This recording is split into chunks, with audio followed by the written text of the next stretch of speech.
우리 서로 바라보면서 이렇게 인사 한번 나눴으면 좋겠습니다. 잘 오셨습니다.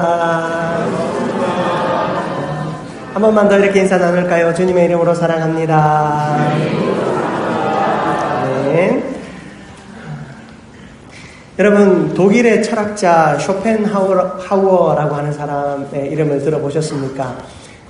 최근 몇 년 사이에 아마 TV에서 그의 책이 한번 소개되고 나서 많은 이들에게 그의 책이 읽히고 있는 것 같습니다. 그 사람은 염세주의자입니다. 세상을 비관적으로 바라보는데 단지 세상을 비관적으로 바라보는 것이 아니라 비판적으로 바라보는 것이겠죠. 이 세상에 쓴소리를 함으로써 진리를 발견하게 하는 철학자이기도 합니다. 그 사람이 쓴 글에 이런 이야기가 있더라고요. 사람에게 주어진 재산에는 3가지의 종류가 있다. 첫 번째는 꼭 필요한 재산. 이것은 무엇을 말합니까? 우리가 말하는 일용할 양식을 말하는 것이겠죠. 이 재산이 꼭 있어야 우리는 살아갈 수 있습니다. 두 번째 재산은 뭐냐? 여유재산입니다. 여유재산은 이것이 있어야 남에게 베풀 수 있는 것입니다. 주고 싶을 때 주고 쓰고 싶을 때 쓸 수 있는 여유재산이 있어야 합니다. 하나님은 이러한 재산도 우리에게 주십니다. 그리고 세 번째 재산이 있습니다. 바로 불필요한 재산. 이 불필요한 재산이 문제인데요. 이 쇼펜하우어는 이 불필요한 재산에 대해서 그런데 많은 사람이 이 불필요한 재산 때문에 탐욕을 부린다라고 이야기합니다. 여러분, 이 불필요한 재산, 이것은 우리를 불행하게 만드는 것입니다. 돈 때문에 근심하고 돈 때문에 다투고 돈 때문에 교만한다면 그리고 결국 이 돈 때문에 믿음까지 버리게 된다면 여러분, 이 재산은 우리에게 필요 없는 재산입니다. 우리는 여기서 조금 혼란이 옵니다. 여유재산과 불필요한 재산을 어떻게 구별할 수 있을까? 일용할 재산이야 내가 그것을 먹고 살아야 하니까 알겠는데 여유재산과 불필요한 재산을 어떻게 구별할 수 있을까? 여러분, 여유재산과 불필요한 재산은 겉으로 봐서는 비슷해 보이지만 여러분, 그것으로 여러분이 나누고 베푸는 삶을 살 수 있다면 그것으로 내 곁에 있는 사람을 부유하게 해줄 수 있다면 여러분, 그것은 여유재산입니다. 그러나 이것으로 누군가를 끊임없이 아프게 하고 또 내가 가졌는데 더 가지기 위해 끊임없이 욕심부린다면 교회 가면 또 누군가를 만나면 그 생각밖에 나지 않는다면 여러분, 우리는 그 불필요한 재산 때문에 우리의 믿음까지도 갉아먹고 있는 것입니다. 여러분, 우리는 하나님 안에서 우리가 가진 물질이 여유재산이 되어야 합니다. 무슨 얘기입니까? 나누고 베풀며 흘려보낼 때 하나님은 흘러간 것에 또 그 자리를 비워두지 않고 채워주시는 것입니다. 하나님이 채우시는 것으로 넉넉하게 사람을 살려야 합니다. 오늘 우리가 읽은 본문 말씀에 이 고린도 교회라고 하는 이 공동체가 등장합니다. 이 고린도 지역은요, 물질이 그곳으로 하염없이 끊임없이 흘러 들어오는 곳이었습니다. 상업적으로도 아주 활발하게 교역이 일어나는 곳이었는가 하면 정치적으로도 또 경제적으로도 또 어떤 종교적으로도 많은 것이 흘러 들어오는 곳이었습니다. 그러다 보니 그 안에 있는 풍족함 때문에 사람들이 싸우고 다투기 시작했습니다. 심지어 교회까지도 그들의 싸움과 다툼과 또 영적인 문란과 성적인 문란의 그 문화들이 교회를 완전히 지배하고 있었습니다. 그러다 보니 교회 안에서 자꾸만 싸움이 일어나는 겁니다. 내가 가진 물질로 이 교회 공동체의 본질이 무엇입니까?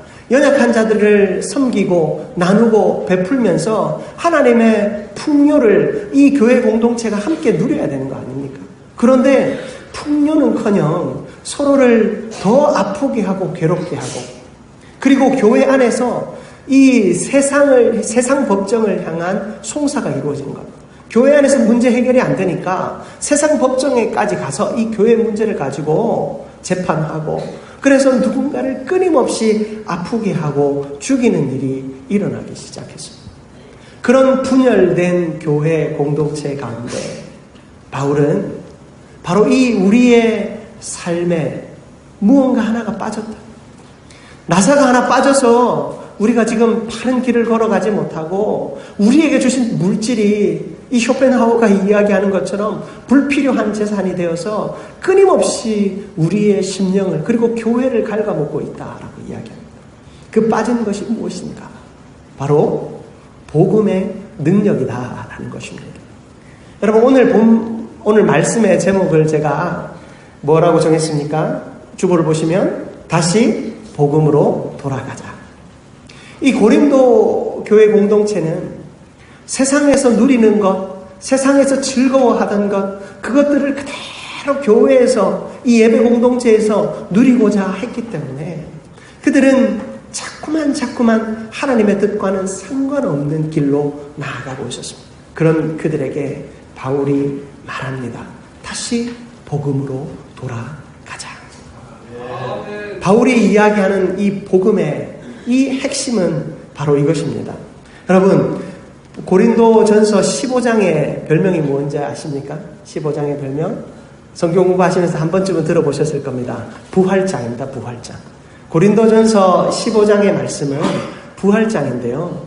여러분, 이 부활이라고 하는 것은 무엇을 의미합니까? 우리를 향해서 예수 그리스도가 주신 최고의 선물을 이야기하는 것입니다. 여러분, 그 예수 그리스도가 우리에게 주신 최고의 선물, 예수 그리스도가 우리에게 주신 최고의 선물은 바로 부활이라고 하는 생명의 능력이요. 우리가 잠깐 소유해야 할 것이 아니라 영원히 소유해야 할 참 재산, 참 능력이 바로 부활인 것입니다. 여러분, 맨 뒤에까지 말씀이 들립니까? 네. 할렐루야. 제가 목소리 좀 크게 해보도록 하겠습니다. 여러분, 이 부활이라고 하는 것, 이 부활의 능력이 우리에게 왜 필요한가? 우리가 이 부활의 능력이 없이 살아가기 때문에 자꾸만 다른 길로 빠져들게 됩니다. 여러분, 우리가 읽은 본문 말씀 2절 말씀을 우리 같이 한번 합독하기 원합니다. 2절 말씀을 같이 한번 합독합니다. 너희가 만일 내가 전한 그 말을 헛되이 믿지 아니하였으면 그로 말미암아 구원을 받으리라. 아멘. 내가 전한 말을 굳건하게 지키고 헛되이 믿지 않았으면 그것으로 말미암아 구원을 받으리라. 이것을 거꾸로 뒤집어서 이야기하면 무슨 이야기가 됩니까? 너희들이 지금 구원의 기쁨을 누리지 못하는 이유가 바로 이 말씀을 굳건하게 지키지 못했고 헛되이 믿었기 때문이다 라고 이야기합니다. 여러분, 솔직하게 우리 자신을 바라보시기 바랍니다. 우리 자신을 솔직하게 바라보면 우리가 구원의 기쁨, 그 부활의 능력을 우리가 마음껏 누리고 살아가고 있습니까? 아, 내가 부활할 거지. 내가 그 부활의 삶을 지금 이 순간에도 살아가고 있다. 확신하며 살아가십니까? 여러분, 저는 부교육자로 오래 교회를 섬기면서 참 난감한 상황들을 많이 만났습니다. 특히 이 장례를 치러야 하는데 자살하신 분들을 위해 장례를 치를 때가 참 어려웠습니다. 여러분, 자살하신 분을 장례 치러 드리는 게 옳습니까? 그럽니까? 여기에 대한 논쟁이 많았습니다. 예. 거기는 이제 원천적으로 자살이 죄냐 아니냐부터 이제 시작이 되죠. 여러분, 여러 가지 논쟁이 많지만 제가 오늘 성경 공부 자리는 아니니까 여러분, 이 자살하신 성도님을 위해서 이 장례를 치를 때 장례는 사실은 죽은 사람을 위해서는 아무 필요가 없는 겁니다. 여러분, 죽은 사람을 위해서 우리가 뭘 할 게 있습니까? 장례를 치르는 유일한 목적은 살아있는 사람들을 위한 것입니다. 장례를 치를 때 제가 꼭 한 번도 빠지지 않는 메시지가 있는데요. 부활에 대한 메시지입니다. 여러분, 장례를 치를 때 사실은 죽은 사람은 끝입니다. 그러나 살아있는 사람에게는 이 죽음을 대하는 마음의 자세, 죽음을 대하는 신앙의 바른 자세를 가르쳐 줘야 하기 때문에 부활을 이야기합니다. 여러분, 죽음이라고 하는 것은 우리의 인생을 사로잡을 수 없습니다. 그런데 자살이라고 하는 사람은요, 죽음이 그 인생을 사로잡았기 때문에 죽음이 그에게 평안을 줄 것이라 확신했기 때문에 자살하는 것이거든요. 물론 이 자살에 대해서 할 말이 참 많습니다. 그러나 여러분, 이 자살이라고 하는 것, 이 사람이 죽음을 선택할 때 살아가는 것보다 더 나은 것이 죽음이라 생각하기 때문에 자살을 선택하는 거예요. 그런데 여러분, 자살을 하면, 죽으면 내가 모든 것이 회복될 것 같고 내가 모든 것으로부터 자유를 누리는 것 같지만, 여러분, 죽음이라고 하는 것은, 자살이라고 하는 것은요, 그 죽음 자체에 완전히 매이게 되는 것입니다. 죽음이 유일한 소망이라고 여겼기 때문에 자살을 선택하는 것이고, 그 자살로 말미암아 그 완전한 죽음에 매이게 되는 것이고, 그리고 그 완전한 죽음으로 그의 인생은 끝이 나는 것입니다. 그러나 우리 그리스도인에게 죽음은 어떻습니까? 그리스도인에게 죽음은 다시 사는 것입니다. 그리스도인에게 있어서 죽음은 다시 사는 것이기 때문에 여러분, 우리가 죽음 앞에서도 기뻐할 수 있는 것입니다. 실제로 장례 예배를 하는 동안 한 가정에 어떤 분이 막 화를 내신 적이 있었어요. 아니, 이 사람이 죽어 슬픈 이 와중에 이게 찬양이 무슨 말이냐.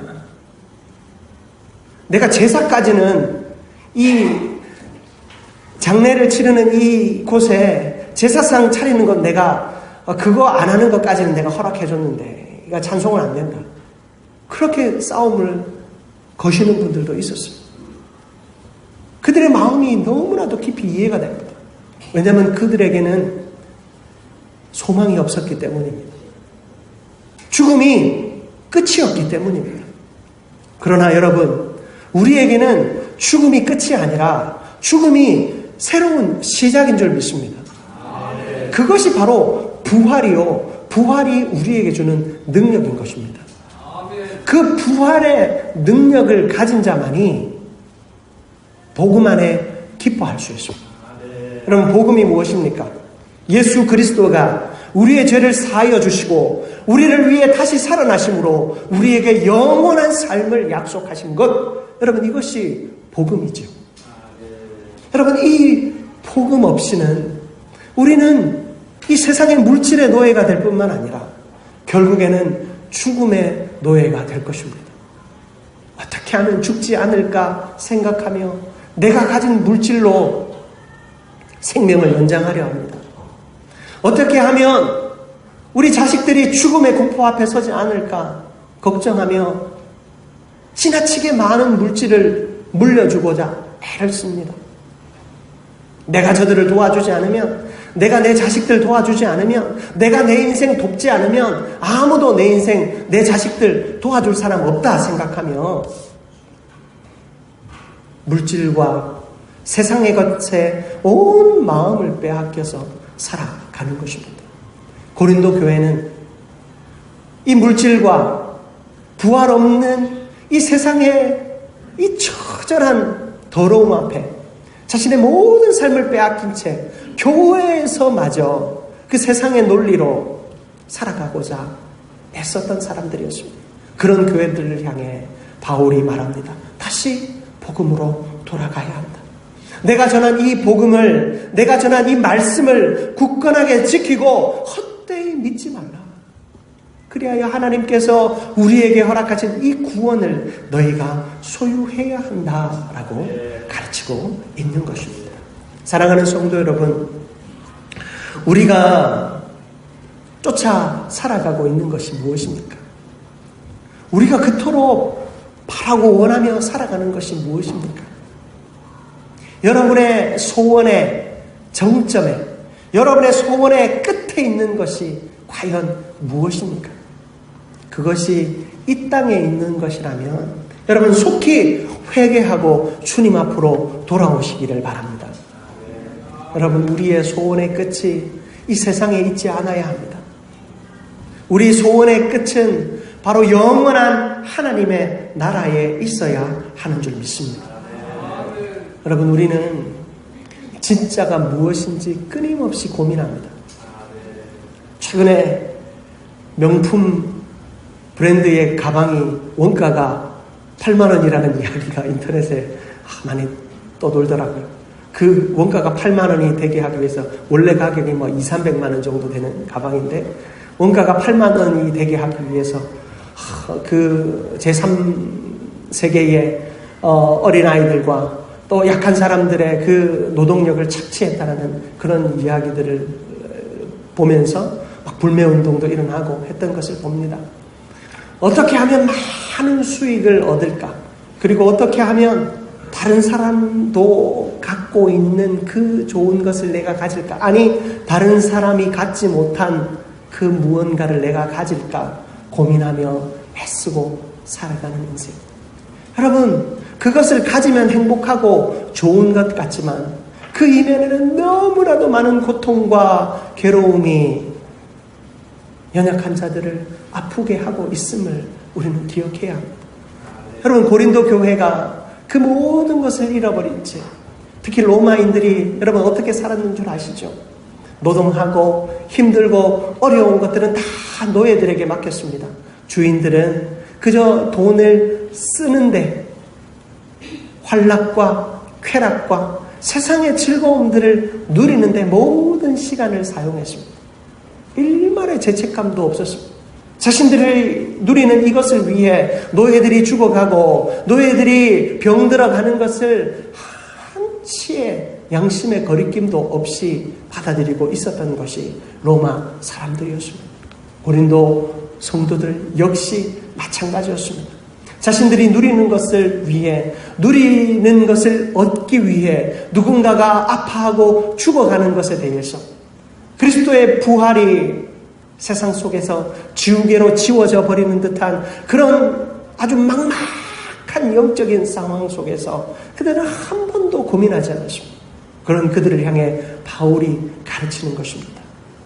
복음으로 돌아가자. 사랑하는 성도 여러분, 우리의 삶의 자리가 복음으로 회복될 수 있기를 축복합니다. 우리 안에 말씀을 듣고 예배하는 이 삶이 결코 그냥 지나가는 시간, 그저 습관적으로 찾아왔다 또 지나가는 그런 순간이 되지 않기를 축복합니다. 여러분, 우리에게 주어지는 이 주일 하루의 예배, 사실 모두가 새벽 기도회를 나오시고 또 수요 우리 생기 예배 오셔서 함께 기도했으면 좋겠지만 이런저런 이유로 주일 이 1시간밖에 예배하지 못하는 이들이 많음을 보며 참 안타깝습니다. 그러나 여러분, 우리가 이 1시간의 이 예배가 나에게 주어진 유일한 예배라면 여러분, 이 시간을 우리가 결코 헛되이 보내서는 안 될 것입니다. 여러분, 이 시간만큼은 선포되어지는 말씀에 귀를 기울이고 이 시간만큼은 우리가 선포되어지는 말씀을 내가 다 먹기 위해, 내가 이것을 다 받아가기 위해 애쓰고 노력해야 되는 겁니다. 여러분, 그리고 여러분, 오늘 말씀 준비한 건 아니지만 오늘 갑자기 이렇게 영상이 꺼지고 음향이 꺼지고 여러분, 우리가 예배가 이렇게 온전히 이루어지지 못하는 부분에 대해서 결코 그럴 수도 있지 지나가지 마시기 바랍니다. 왜 안 되는지, 에어컨을 틀고 하면 전기가 왜 끊어지는지, 우리 교회는 돈이 없어서 이런 건지, 마음이 없어서 그런 건지, 생각이 없어서 그런 건지, 믿음이 없어서 그런 건지 여러분 한번 돌아봐야 되는 거예요. 여기서 제가 이거 담당자들 혼내라는 이야기가 아니고요. 여러분, 우리가 이 예배 하나하나, 우리가 드려지는 이 예배 한순간순간, 올려드리는 찬양 하나하나, 여러분, 제가 강단에서 선포되어지는 이 말씀 한마디 한마디, 여러분, 이 모든 준비에 있어 우리의 온 마음을 다하고 우리 모든 성도가 부활의 감격과 복음의 능력을 맛보기를 기도하는 마음으로 준비하고 우리가 서야 한다라는 것입니다. 여러분, 우리가 하나님 안에서 예배하는 우리의 이 시간을 결코 헛되이 보내시지 않기를 축복합니다. 우리가 신앙의 외적인 부분, 예배의 외적인 부분에 많은 신경을 씁니다. 그러나 여러분, 예배의 외적인 부분도 중요하고 또 이 신앙의 자리를 벗어나서 우리가 이 세상에서 살아가는 이 삶의 자리 다 중요합니다. 그러나 그 모든 것이 우리가 온전히 드려야 할 이 예배를 위한 준비요, 또 우리가 온전히 살아가야 할 믿음의 자리를 위한 준비가 되어야 할 줄 믿습니다. 그러므로 우리는 하나님 안에서 날마다 하나님께서 우리에게 원하시는 그 예배의 삶, 기쁨의 삶을 살아가기 위해 애쓰는 저와 여러분들이 되기를 축복합니다. 고린도전서 15장 31절의 말씀이에요. 우리 하면 어떻게 준비될까요? 고린도전서 15장 31절 말씀인데요. 31절 말씀입니다. 우리 같이 한번 합독하도록 하겠습니다. 형제들아, 내가 그리스도 예수 우리 주 안에서 가진 바 너희에게 대한 나의 자랑을 두고 단언하노니 나는 날마다 죽노라. 아멘. 여러분, 바울은 나는 날마다 죽노라 라고 이야기합니다. 여러분, 이 이야기는요, 날마다 죽도록 내가 일해야 된다, 사실 그거 이야기하는 거 아니거든요. 여러분, 고린도전서 15장에 이 이야기가 주어지는 의미를 깨달아야 합니다. 고린도전서 15장 31절 다시 보십시오. 하반절에 보면 나의 자랑을 두고 단언하노니 나는 날마다 죽노라. 여러분, 바울의 자랑이 무엇이었습니까? 바울의 자랑은 자신의 뛰어난 학력과 또 자기가 그동안 열심히 닦아온 성경적 지식과 그리고 자신이 이 선교자로서 예수의 제자로 살아오면서 그동안 쌓았던 수많은 공로들, 여러분, 이것이 그의 자랑이었나요? 그는 그것을 배설물로 여겼습니다. 바울이 유일하게 자랑하는 것은 무엇이었습니까? 자신의 약함이었습니다.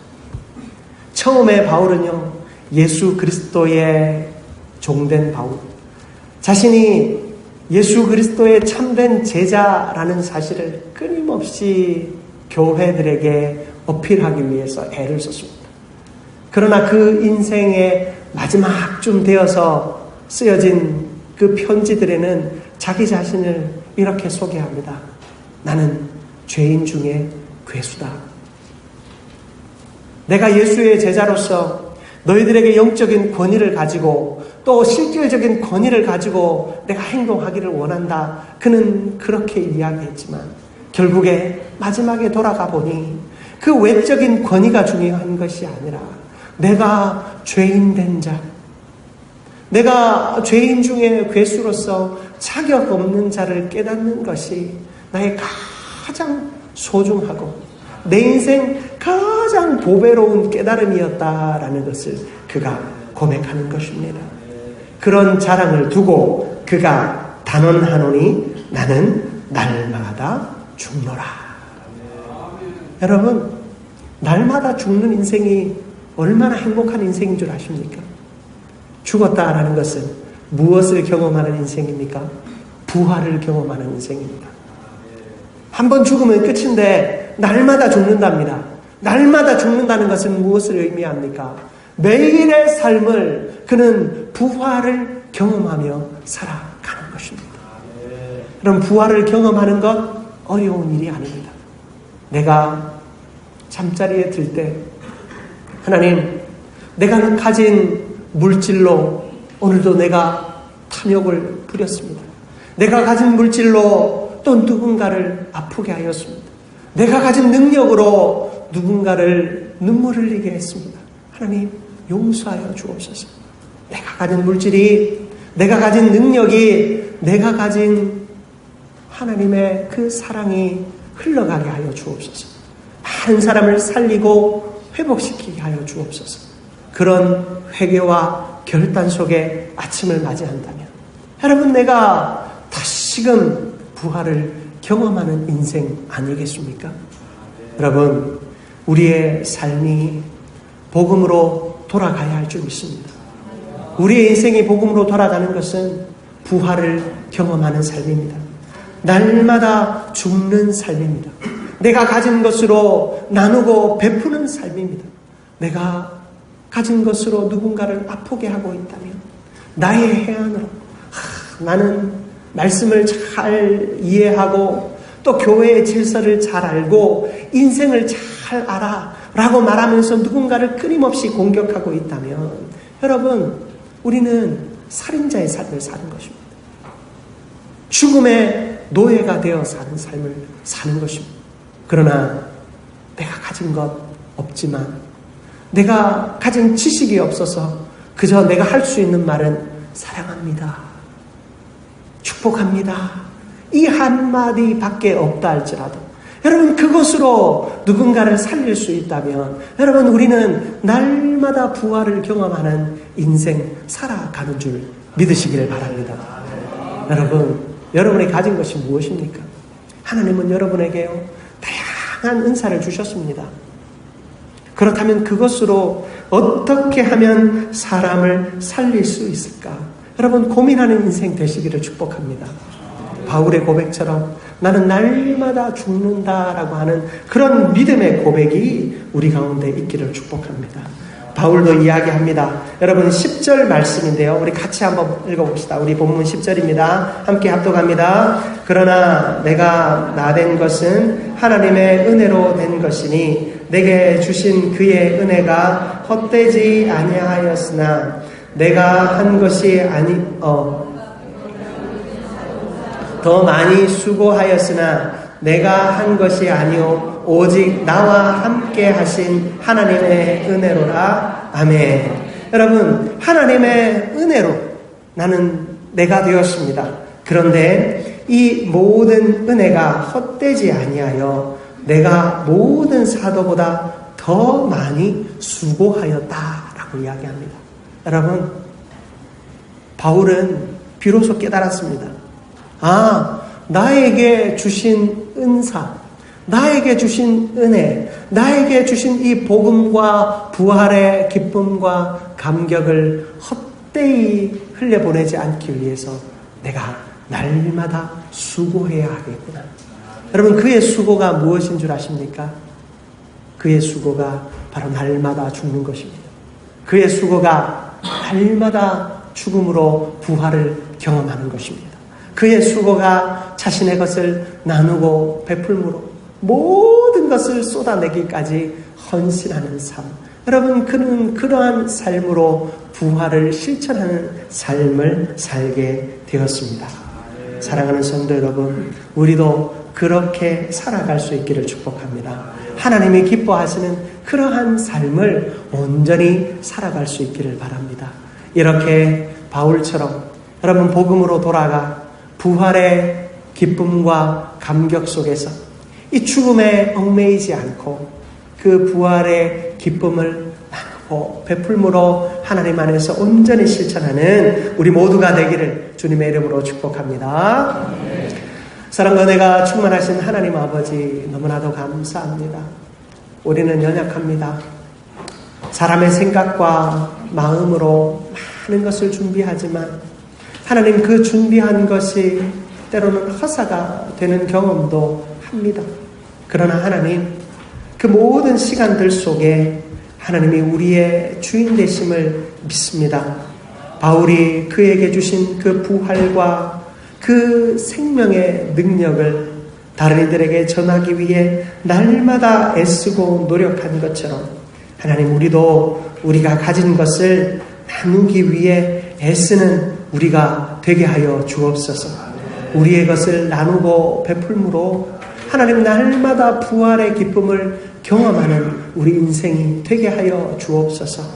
많이 가졌다고 나누는 것이 아니라 내가 가진 것 없어도 사랑을 전하며 축복을 하나님 선포할 수 있음을 깨닫고 날마다 그 부활의 기쁨 속에 살아가는 우리 모두가 되게 하여 주옵소서. 모든 것 주께서 이끄실 것을 기대하며 예수 그리스도의 이름으로 기도드립니다. 아멘.